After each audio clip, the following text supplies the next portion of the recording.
Isang magandang birthday present at na makasama ang movie namin na tayo binigyan sa Long for Ian Carillas. mapapanood ng mga Lumber Cats sa Christmas song. Kanina, ano mo ba na ganun ka-bomb yung breath doon? kaya napatigal-gal na naman ako. Hindi, ibang klase talaga magmahal ang team namin. Kahit kung sila Direct June, sila Manu.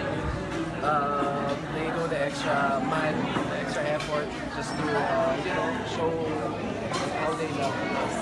So, and with that, I'm very thankful dahil I got the chance to work with them hindi lang once, but twice na. So, I hope more projects. Oo. And naging emotional kami. Yung mga bumati sa'yo. Oh, kasi yun nga, like what I've said kanina na one-man person kasi ako one-man team ako Pagka may mga projects na ginagawa, ayoko na kasi nung may PA, gusto ko ako lang kasi mas alam ko yung gagawin ko. Tapos, and so, mahirap talaga. That's why, choosy talaga ako sa mga trabaho na pinipili ko dahil ako nga lang ang gumagawa lahat. And yun nga, nakakataba lang ng puso na coming from those people na I've worked with and yun na nakikita nila yung effort na ginagawa. Paolo, how close is that given that of course parang kwento to ng LGBT? Other than that, it's close talaga for me. First thing kasi it's my first leading movie and it actually came at nagpahinga nga ako. So parang it's ano ba yun?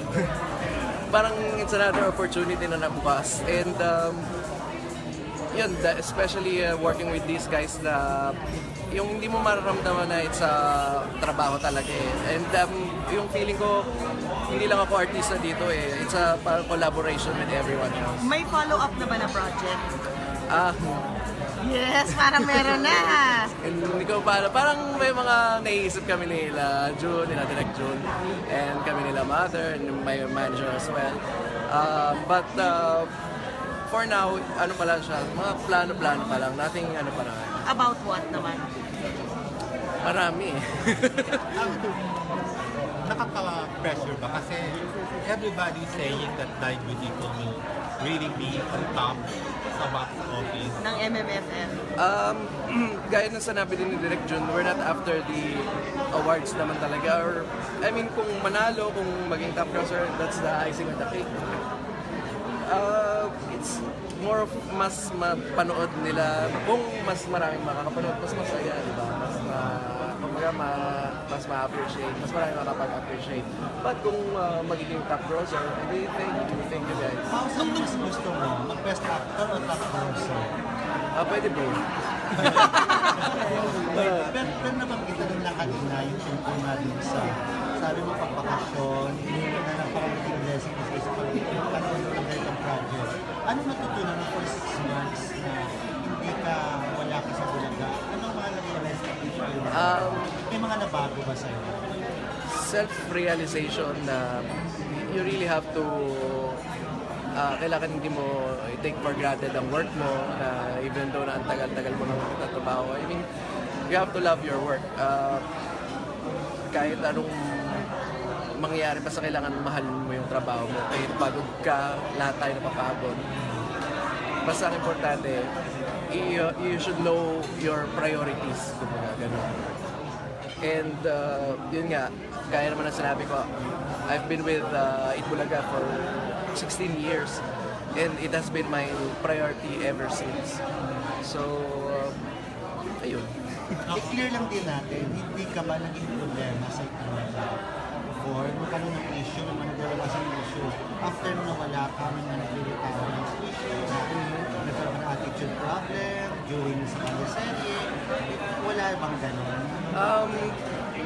Kasi nga, sabi ko, I've been with Itbulaga for 16 years. I don't think na tatagal naman ako ng 16 years kung I'm a problem to the show.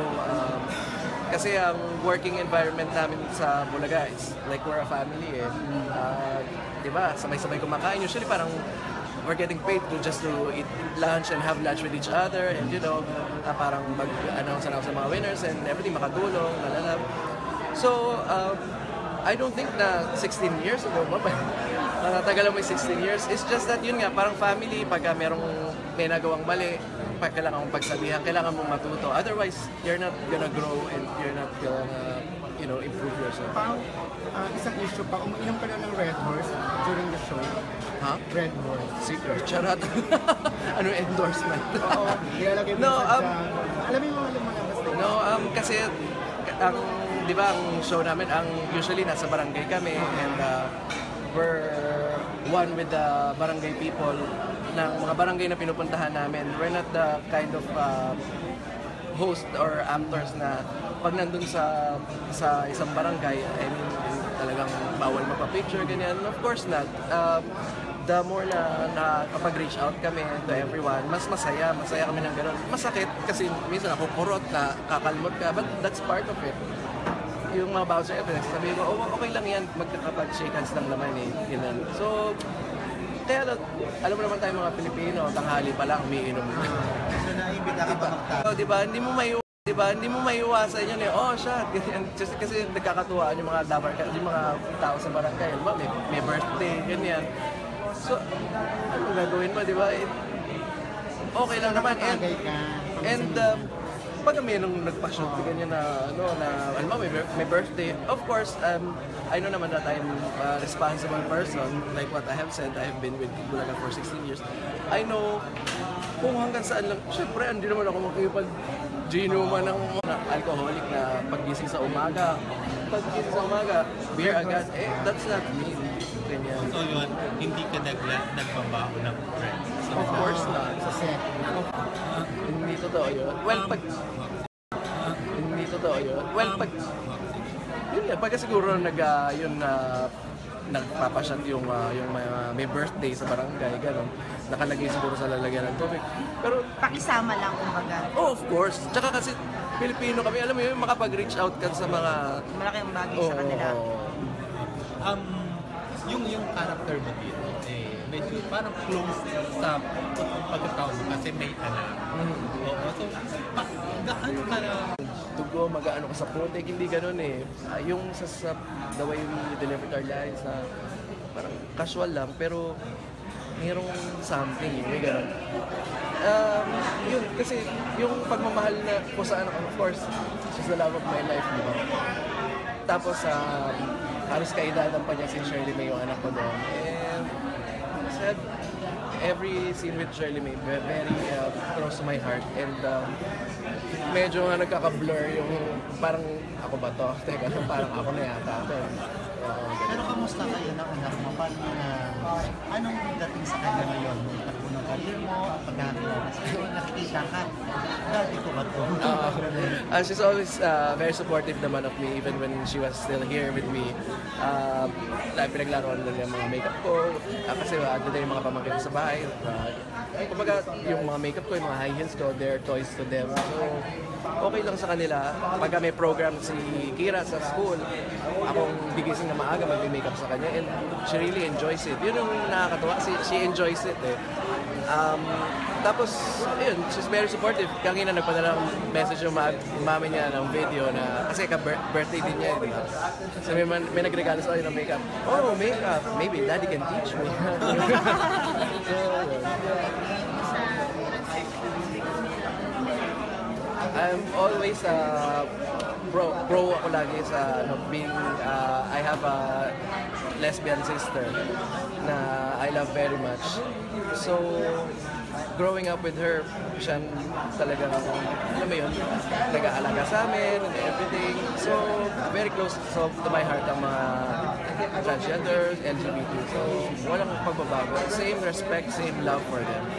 Macau pinag-uusap, after Tokyo, sa Toronto naman pinag-uusapan, itong livelihood ko. Anong pakiramdam mo na nalaman mo na, ay, it's Reaching the West. getting good feedback also. Oo nga eh. I mean, it's very thankful and very humbling kasi hindi naman namin in-expect sa maging ganito. I mean, ginawa lang namin yung trabaho namin ng maganda with passion and with love. So,